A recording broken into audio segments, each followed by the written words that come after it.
हम में से हर शख्स तब्दील होना चाहता है और तब्दील होने की बाज़-औक़ात कोशिश भी करता है, लेकिन देखना ये है कि वो जो कोशिश करता है, जो उसका तरीक़ाकार है, क्या वो उसका तरीक़ाकार दुरुस्त है? बाज़-औक़ात हम अपने ज़ाहिर को संवारते हैं, ज़ाहिर को संवारने से इंसान के अंदर तब्दीली पैदा नहीं होती।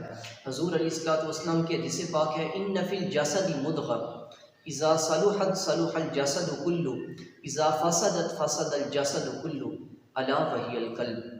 कि इंसान के जिस्म के अंदर गोश्त का एक टुकड़ा है, गोश्त का एक लोथड़ा है। जब वो ठीक होता है तो इंसान का पूरा बदन ठीक होता है।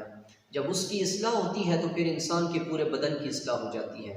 जब वो ख़राब होता है, जब उसके अंदर ख़राबी पैदा होती है तो फिर इंसान के पूरे बदन के अंदर ख़राबी पैदा होती है, पूरा बदन ख़राब हो जाता है। सूफ़िया इकराम इसकी यूँ मिसाल देते हैं कि अगर मोटर ख़राब हो जाए, उस मोटर को बाहर से साफ़ करने से, उस मोटर के पेच सही करने से वो मोटर ठीक नहीं होती, उस वक़्त तक वो मोटर ठीक नहीं हो सकती। सूफ़िया इकराम इसकी मिसाल यूँ देते हैं कि इंसान का पूरा बदन एक मोटर की मानिंद है और जो इंसान का क़ल्ब है वो क़ल्ब एक मशीन की मानिंद है। जब तक इंसान की मशीन ठीक नहीं होगी, जब तक इंसान का क़ल्ब ठीक नहीं होगा तो फिर इंसान का पूरा बदन ठीक नहीं हो सकता। सूफ़िया इकराम इसकी एक और बहुत प्यारी मिसाल देते हैं। सूफ़िया इकराम फरमाती हैं कि इंसानी जिस्म के अंदर क़ल्ब एक बादशाह की मानिंद है, इंसानी जिस्म के अंदर दिल एक बादशाह की मानिंद है और बाकी जो अज़ा हैं ये एक वज़ीर की मानिंद है।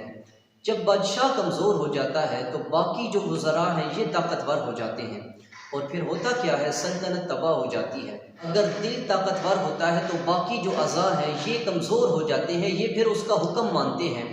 जब इंसान का दिल ताकतवर होता है तो फिर आँख बुराई की तरफ नहीं देखती। जब इंसान का दिल ताकतवर होता है तो इंसान के हाथ बुराई की तरफ नहीं बढ़ते।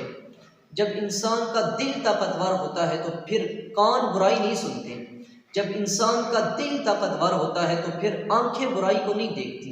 जब इंसान का दिल ताकतवर होता है तो फिर ज़ुबान कभी झूठ नहीं बोलती। इसीलिए कि दिल की इस्लाह पूरे बदन की इस्लाह है और दिल की इस्लाह के लिए किसी उस्ताद की ज़रूरत होती है। दिल की इस्लाह के लिए किसी शेख की निगाह की ज़रूरत होती है। शेख की निगाह इंसान के ज़ाहिर पर नहीं होती, शेख की निगाह इंसान के क़ल्ब पर होती है।